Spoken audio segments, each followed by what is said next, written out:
जय हिंद दोस्तों, स्वागत है आप सभी का हमारे YouTube चैनल ट्रेंडिंग जीके में। दोस्तों कैसे हैं आप सब? उम्मीद करते हूँ बढ़िया होंगे और हाँ, आपकी प्रिपरेशन भी अच्छी चल रही होगी। तो आज हम बात करेंगे इतिहास के 20 ऐसे प्रश्नों के बारे में जो आपकी परीक्षा के लिए बहुत इंपॉर्टेंट होने वाले। जी हाँ, 2025 की परीक्षाओं की मैं बात कर रही हूँ, क्योंकि ये प्रश्न बहुत ही चुनिंदा है और ये पिछले कई वर्षों से लगातार किसी न किसी परीक्षा में देखे गए हैं। तो देर किस बात की, चलिए हम शुरू करते हैं। पहला प्रश्न दिया हमारा, भारत में खोजा गया सबसे पुराना शहर कौन सा था? तो कौन सा था सबसे पुराना शहर? ऑप्शन दिया आपका सिंध, हड़प्पा, मोहनजोदड़ो या पंजाब। तो याद रखिएगा, यहाँ पे आपका सही जवाब हो जाएगा ऑप्शन नंबर बी, हड़प्पा। अगला प्रश्न है हमारा, सिंधु घाटी के लोग विश्वास करते थे किसमें? मातृशक्ति में, कर्मकांड में, आत्मा में या इनमें से कोई नहीं। तो याद रखिएगा, सिंधु घाटी सभ्यता के लोग थे जो वो विश्वास करते थे मातृशक्ति में। तो ऑप्शन नंबर यहाँ पे ए हमारा सही हो जाएगा। अगला प्रश्न हमारा, आर्य शब्द का शाब्दिक अर्थ है क्या है? ऑप्शन दे आपका वीर, श्रेष्ठ या कुलीन, विद्वान या योद्धा। तो याद रखिएगा, आर्य शब्द का शाब्दिक अर्थ है श्रेष्ठ या कुलीन। तो ऑप्शन नंबर बी हम यहाँ पे लॉक करेंगे। अगला प्रश्न हमारा, निम्नलिखित में से किस फसल का ज्ञान वैदिक काल के लोगों में नहीं था? लोगों को नहीं था। तो कौन सी ऐसी फसल थी जो वैदिक काल के लोगों को ज्ञान नहीं था? ऑप्शन जब का चावल, गेहूं, तंबाकू या ये सभी। तो याद रखिएगा, वैदिक काल के लोगों को तंबाकू का ज्ञान नहीं था। तो ऑप्शन नंबर सी हमारा यहाँ पे करेक्ट हो जाएगा। अगला प्रश्न हमारा, वैदिक गणित का महत्वपूर्ण अंग है क्या है? उपनिषद, अथर्ववेद, शूल सूत्र या शतपथ ब्राह्मण। तो याद रखिएगा, यहाँ पे आपका सही जवाब हो जाएगा ऑप्शन नंबर सी, शूल सूत्र जो है वैदिक गणित का महत्वपूर्ण अंग है। तो ऑप्शन नंबर सी हम लॉक करेंगे। अगला प्रश्न देखते हैं, किस वेद में प्राचीन वैदिक युग की संस्कृति के बारे में सूचना दी गई है?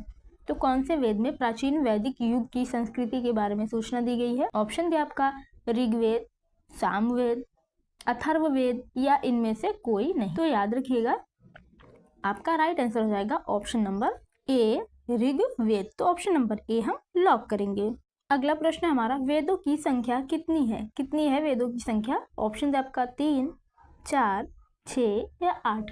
तो याद रखिएगा, आपका सही जवाब हो जाएगा ऑप्शन नंबर बी, 4 है। वेदों की संख्या कितनी है? तो 4 है। अगला प्रश्न हमारा, ऋग्वैदिक आर्यों का मुख्य व्यवसाय क्या था?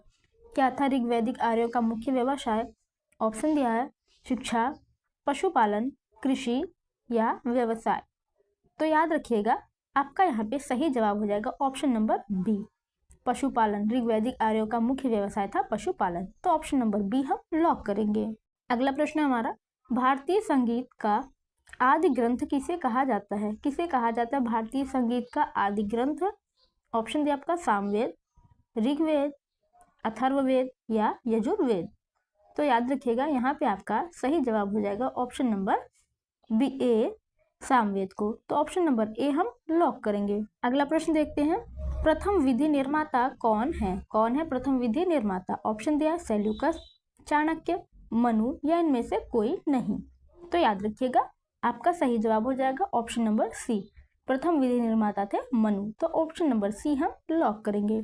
अगला प्रश्न हमारा, कृष्ण भक्ति का प्रथम और प्रधान ग्रंथ कौन सा है? तो कौन सा है प्रधान ग्रंथ? गीत गोविंद, महाभारत, श्रीमद् भागवत गीता या इनमें से कोई नहीं। तो याद रखिएगा, कृष्ण भक्ति का प्रथम और प्रधान ग्रंथ है श्रीमद् भागवत गीता। तो ऑप्शन नंबर सी हम लॉक करेंगे। अगला प्रश्न हमारा, ऋग्वेद में संपत्ति का प्रमुख रूप क्या है? तो संपत्ति का प्रमुख रूप क्या है? ऑप्शन दे आपका भूमि, गोधन, गोधन और भूमि या इनमें से कोई नहीं। तो याद रखिएगा, ऋग्वेद में संपत्ति का प्रमुख रूप है गोधन और भूमि दोनों। तो ऑप्शन नंबर सी हम लॉक करेंगे। अगला प्रश्न हमारा, पुराणों की संख्या कितनी है? कितनी है पुराणों की संख्या? ऑप्शन आपका 20, 16, 18 या 11। तो याद रखिएगा, यहाँ पे आपका सही जवाब हो जाएगा ऑप्शन नंबर सी, 18। कितनी है? पुराणों की संख्या 18 है। अगला प्रश्न हमारा, वैदिक धर्म का मुख्य लक्षण इनमें से किसकी उपासना था? तो इनमें से किसकी उपासना था वैदिक धर्म का मुख्य लक्षण? ऑप्शन है आपका पशुपति, प्रकृति, माता या त्रिमूर्ति। तो याद रखिएगा, वैदिक धर्म का मुख्य लक्षण इसमें से उपासना थी, आपका ऑप्शन नंबर यहाँ पे बी राइट हो जाएगा, प्रकृति की उपासना। तो ऑप्शन नंबर बी हम लॉक करेंगे। अगला प्रश्न हमारा, किस देवता के लिए ऋग्वेद में पुरंदर शब्द का प्रयोग हुआ है? तो किस देवता के लिए हुआ है? ऑप्शन दिया आपका वरुण, इंद्र, रमा या कृष्ण। तो याद रखिएगा यहाँ पे आपका सही जवाब हो जाएगा ऑप्शन नंबर बी, इंद्र देवता के लिए पुरंदर शब्द का प्रयोग हुआ है। तो ऑप्शन नंबर बी हम लॉक करेंगे। अगला प्रश्न हमारा, शुल्ब सूत्र किस विषय से संबंधित पुस्तक है? तो किस विषय से संबंधित पुस्तक है ये शुल्ब सूत्र? ऑप्शन दिया आपका गणित, संस्कृत, ज्योतिष या ज्यामिति। तो याद रखिएगा यहाँ पे आपका सही जवाब हो जाएगा ऑप्शन नंबर डी, ज्यामिति से संबंधित है शुल्ब सूत्र। तो ऑप्शन नंबर डी हम लॉक करेंगे। अगला प्रश्न हमारा, असतो मा सद्गमय कहाँ से लिया गया है? तो ये कहाँ से लिया गया है? अथर्ववेद से, यजुर्वेद से, ऋग्वेद से या उपनिषद से? तो याद रखिएगा असतो मा सद्गमय जो है वो लिया गया है ऋग्वेद से। तो ऑप्शन नंबर यहाँ पे हमारा सी करेक्ट हो जाएगा।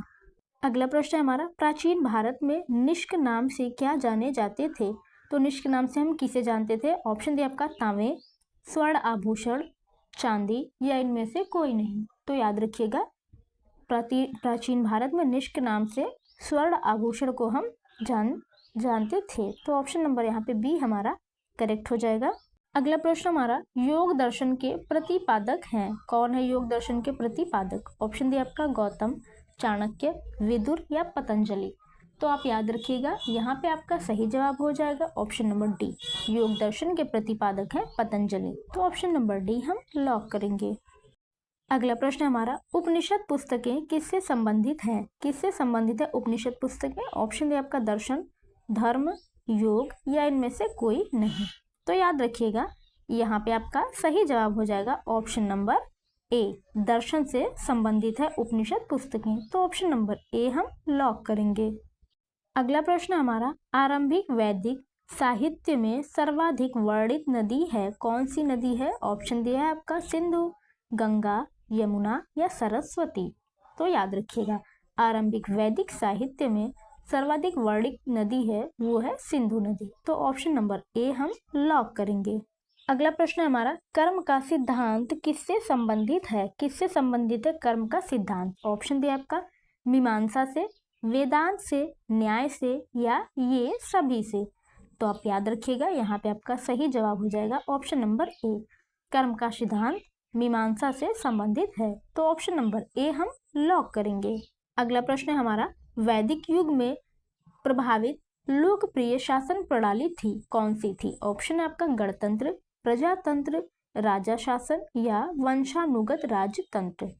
तो याद रखिएगा वैदिक युग में प्रभावित लोकप्रिय शासन प्रणाली थी गणतंत्र की। तो ऑप्शन नंबर हमारा ए करेक्ट हो जाएगा। तो दोस्तों उम्मीद करती हूँ वीडियो आपको अच्छी लगेगी। हाँ, यदि आपको वीडियो अच्छी लगे तो प्लीज़ वीडियो को एक लाइक ज़रूर करिएगा। और हाँ, यदि आप चैनल पर नए होंगे तो प्लीज़ चैनल को सब्सक्राइब करना मत भूलिएगा। मिलेंगे आपसे अगली वीडियो में, तब तक के लिए जय हिंद, जय भारत।